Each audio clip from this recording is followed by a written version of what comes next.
Welcome back to Birds of a Feather. This is your daily Baltimore sports podcast. My name is Nathan Stroud, and today we've got a lot of stuff to go over regarding the Baltimore Orioles. The second game of the doubleheader ended literally, no joke, about 30 seconds ago. Wanted to hop on here and obviously discuss both games that just happened today.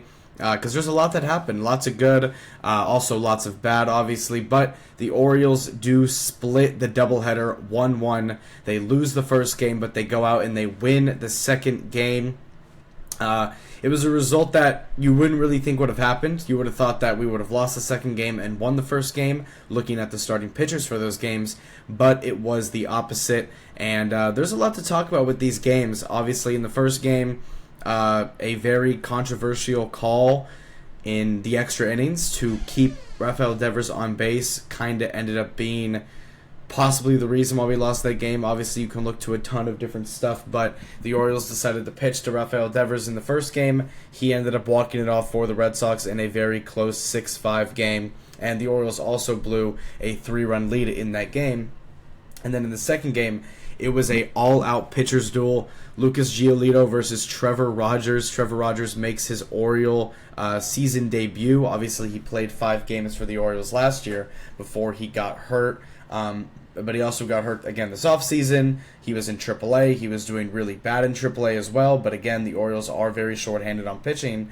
So we did call up Trevor Rogers, and he went out there and put on an absolute show. 6 2/3 innings, 5 strikeouts, only 2 hits, no runs, no walks. He was fantastic today for the Orioles.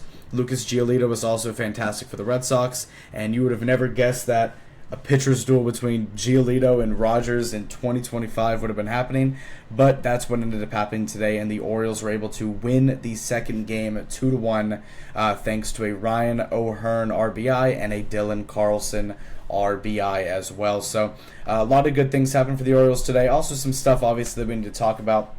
They are still 17 games below 500. They didn't really they didn't really chip away at their deficit in terms of the 17 games under 500. They didn't really chip away at that at all. Going into this game, there were 17 games under 500. Or going into today, there were 17 games under 500. And as the day ends, they are still 17 games under 500 after splitting the series. So let's just get right into it. Going over the first game in this doubleheader. It was a very, very big doubleheader. Obviously, there has been a lot of scheduling, issues and problems and stuff throughout this series. There was supposed to be a game on Thursday. It got pushed to a doubleheader yesterday, and then the second game of the doubleheader yesterday got pushed to a doubleheader today. So there's still, 4 total games that are being played. It's just the timing of them is a little bit different. Obviously, the day off on Thursday, and then we played an early game yesterday, played an early game today and a late game today, and then we're going to play another early game tomorrow. So the scheduling is a little bit odd throughout this doubleheader and just throughout this series in general because of all the rain in Boston. But going over the first game in this doubleheader, where the Orioles lose 5-6, this was a very heartbreaking game because the Orioles really had this game. I wouldn't say they had it on lock, but they really did have this game kind of in their hands. They were playing very well.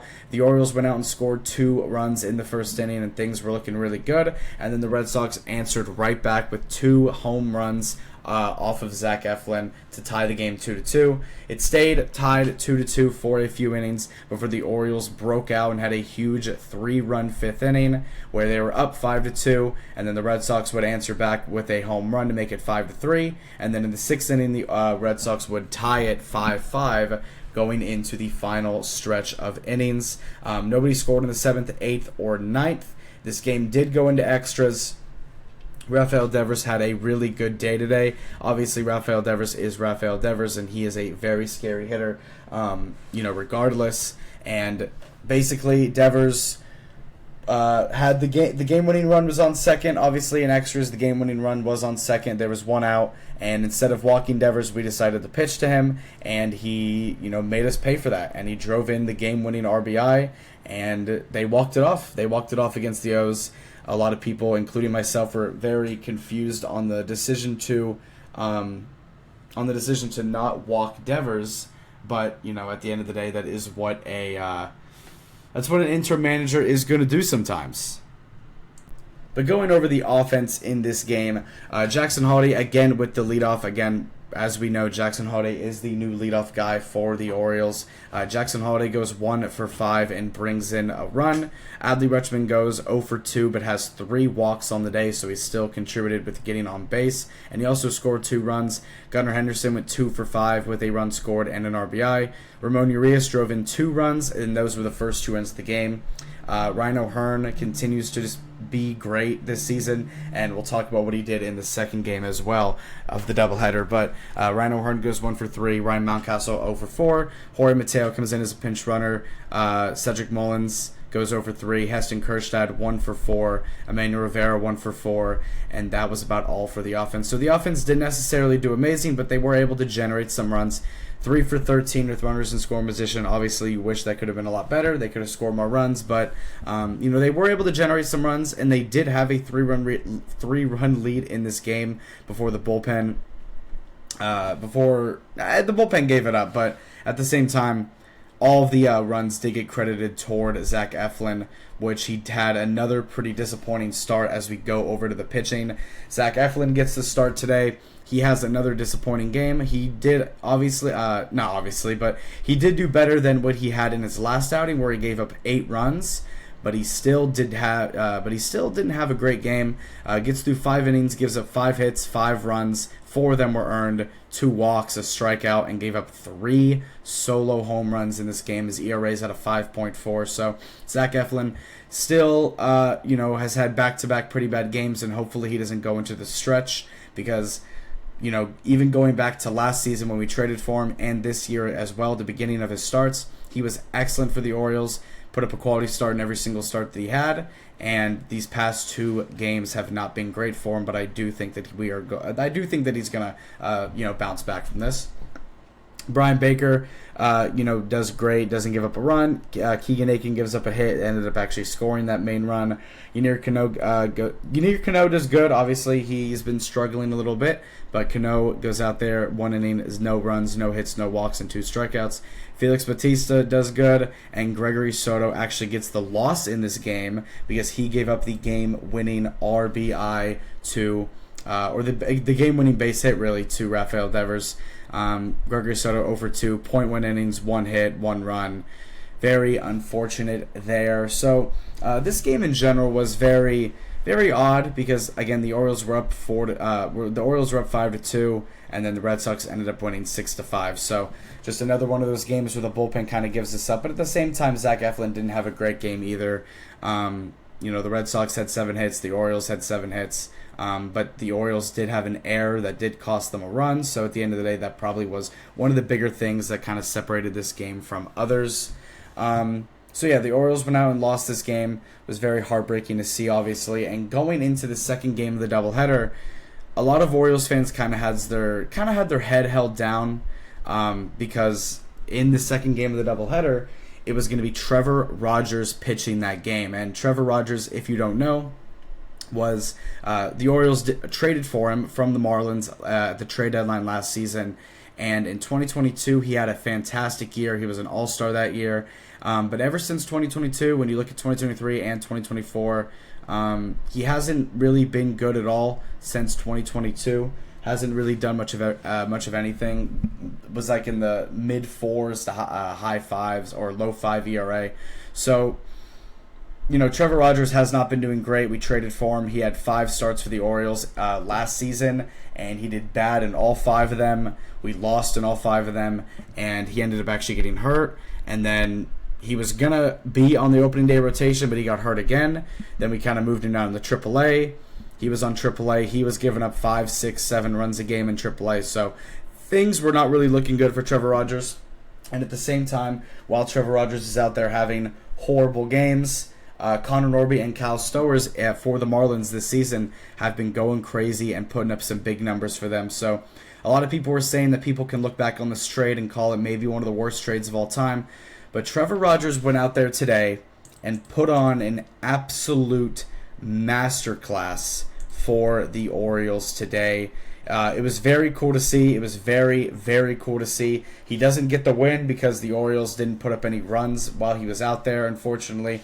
But Trevor Rogers played excellent in this game, and it was really cool to see because even when the trade first happened, obviously a lot of people complained about giving up Connor Norby and Kyle Stowers, but at the same time, they didn't really have a future with this team. They traded for a guy who has a lot of upside but was struggling a lot and also was dealing with a ton of injuries.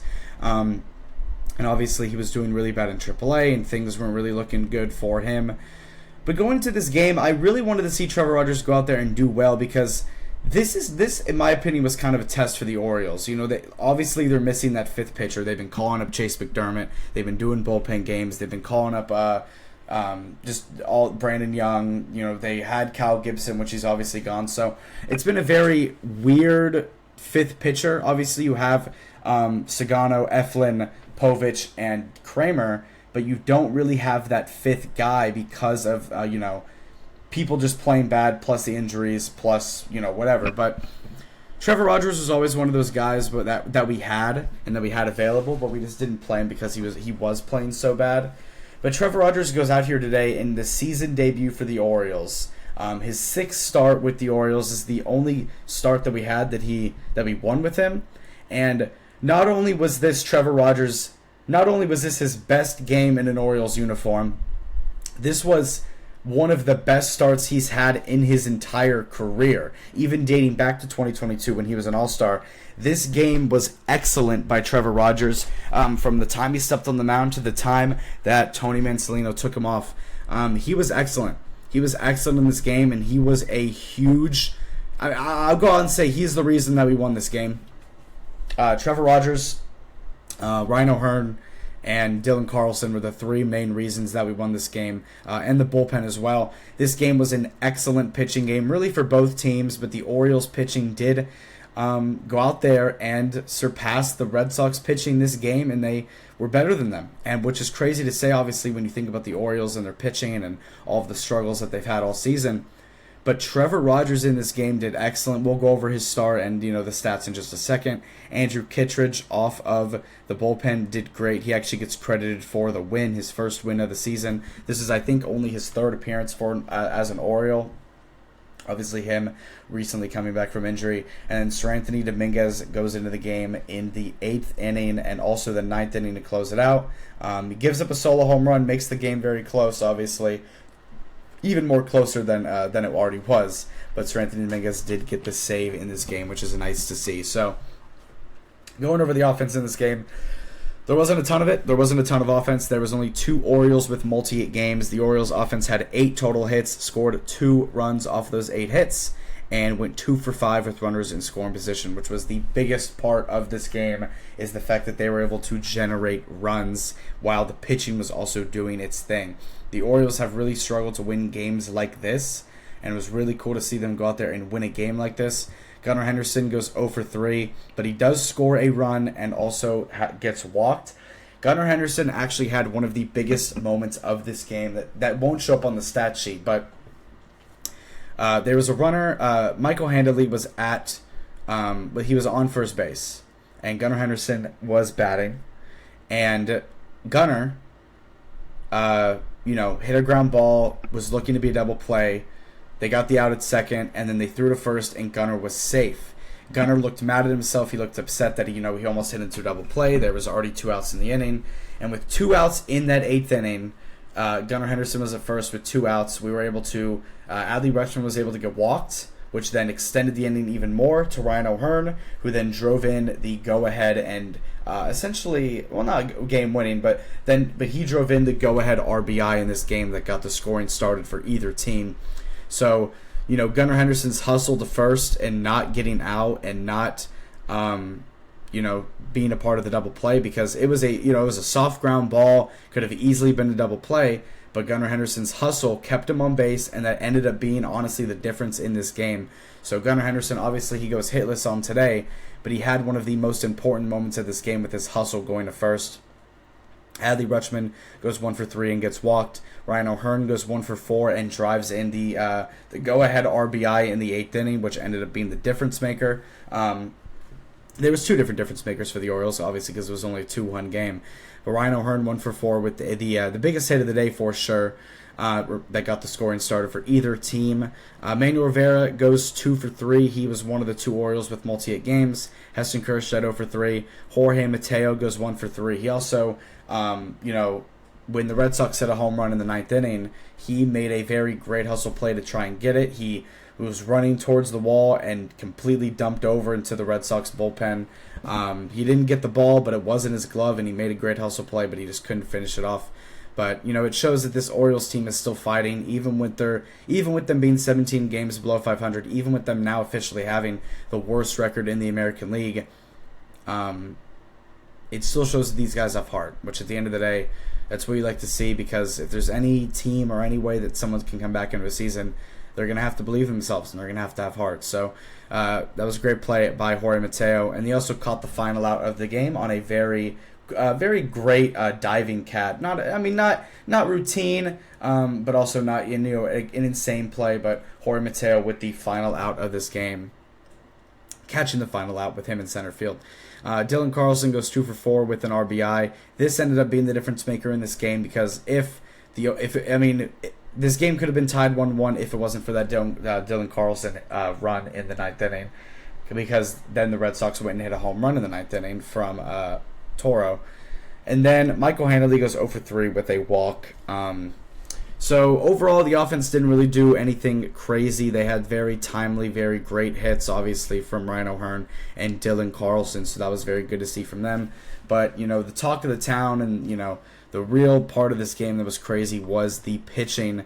Trevor Rogers goes 6.1 innings, gives up only 2 hits, no runs, no walks, 5 strikeouts on an 87 pitch count across 6.1 innings, a 0 ERA in his debut with the Orioles this season. And with him going 6.1 shutout innings with only giving up 2 hits, no walks as well, with 5 strikeouts, I think the stat was he retired like 19 of the first 20 batters of the game. I think it was like 18 of the first 19 or something like that. But Trevor Rogers was excellent in this game. Again, only gave up 2 hits, no walks, no runs, only 2 hits, 6.1 innings. An excellent game. One of the best games by an Oriole pitcher this season in general, which is crazy because obviously the reputation around Trevor Rogers is that he sucks and that he's not good, and that it was one of the worst trades of all time. And while I still do think it's a bad trade, and obviously it is only one game, so I'm not going to sit here and, say, oh my God, Trevor Rogers is our ace. But this game that he had today was very excellent, and it was a huge reason why we won this game. And I would like to see the Orioles give him a second chance. I would like to see the Orioles keep him in this rotation for at least 1-2 more starts for him. He went out and really proved that he can do well in the majors. He just had an excellent game for the Orioles today. So I would keep him in for the rotation in terms of the pitching. I would love to see him start, sometime later this week or whatever, whenever the rotation goes back to him. But I would love to see Trevor Rogers stay. I would love to see him get another opportunity to find his place in this lineup, because if he goes out there next start and has a really good start, very similar to this one, and we win, then it starts to become a conversation of, okay, we're going to keep this guy up here, and we actually have a full 5-man pitching rotation, which is what we've been waiting on all season. So Trevor Rogers, an excellent game. Shout out to him. I even said on my Twitter, also, follow at BOAF Twitter, or at BOAF Podcast on Twitter. I be live tweeting during the Orioles games, talking about a bunch of different stuff with y'all in the Birdland Twitter community. But Trevor Rogers, I said shout out Trevor Rogers. Whatever happens in this game, he went out there and did this part. This game is on the offense, which it was. The offense took a while to get going, but this was a good old-fashioned pitching duel between Lucas Giolito again, which is insane. Lucas Giolito did amazing as well. He went 7 innings, gave up 6 hits, 2 walks, 6 strikeouts, but didn't give up a run. So he got through a lot of traffic. Shout out to him as well. Andrew Kittredge gets the win in this game. Goes 1 inning, gives up a hit, a walk, and a strikeout. But the outs that he got were very, very, very important, and the outs that Strength Dominguez got were also very important. Toro hit a home run off of him in the ninth inning, which cut the lead from a 2-0 lead to a 2-1 lead. So that was a little scary because I thought, oh my God, no, not like it's not going to happen again. And it didn't. So the Orioles obviously go out and get this win. Seranthony Dominguez gets the save, 1.2 innings, 2 hits, 1 run, and a strikeout as well, and obviously the solo home run. So this was very huge for the Orioles. Obviously, you want to see them go out there and win a series because at this point, if they truly think that they can come back into the season and make history by being the only team to come back down from being 15 games below 500 to make the playoffs, if they really do believe in themselves, which I believe in the talent of this offense to help carry them to that spot, especially when you get guys like Jordan and Colton back. If these guys believe in themselves, they have to go out and win series. The best the Orioles can do in this series now is split the series 2-2 because this is a 4-game series against Boston. Tomorrow is game 4. Obviously, the Orioles lost game 1 and they lost game 2 and they won game 3. So if they win tomorrow, they split the series 2-2. They'll still be 16 games under 500, but at least the lead didn't get any worse. So at least that's the positive. Didn't get any better, but also didn't get any worse going into the series, and you kind of move on with that. But if they do lose tomorrow, then they once again lose another series, and they'll lose that series 3-1. So, but the Orioles will avoid getting swept in the series no matter what happened tomorrow. Obviously, whenever you say avoid getting swept, I mean, obviously, we shouldn't be getting swept under any circumstances because this team has no room to lose a series. So if they do go win tomorrow, at least they split it and you can move on from there with still being 16 games below 500. I know it's a lot. I know there's still we're a lot of games below 500, but there is still a lot of games left this season. Over 115 more games left this season, maybe even more than that.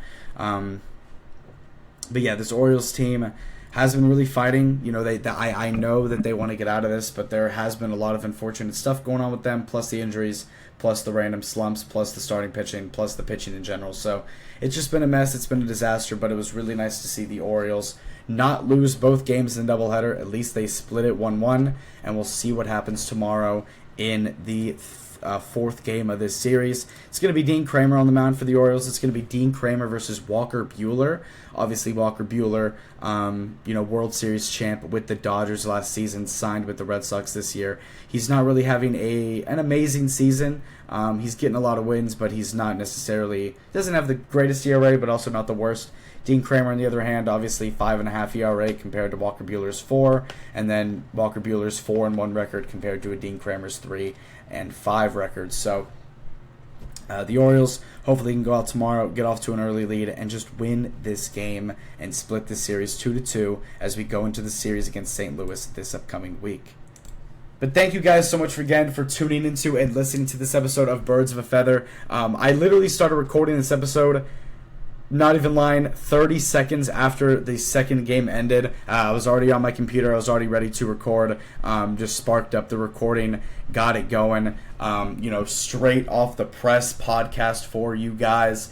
This is episode 49. Tomorrow will be episode 50. We do play tomorrow, obviously, in Game 4. But it's just crazy to see how far that this podcast has come. 50 episodes already. Again, every single Orioles game being covered. I'm having a ton of fun doing this. And again, thank you guys so much for all the support with this. If you like this series and you like the content, make sure to subscribe on the YouTube. Make sure to follow up on Spotify. I read all comments. I read all sort of messages y'all send me, so I appreciate all of that again. Again, my name is Ethan Stroud. I appreciate all you guys so much. I'll see you guys tomorrow. I'll have an episode up sometime tomorrow afternoon, probably right after the Orioles game, sometime early afternoon tomorrow. So yeah, I appreciate you guys so much again. I'll see you guys in the next one. You have a great rest of y'all's day. Peace out.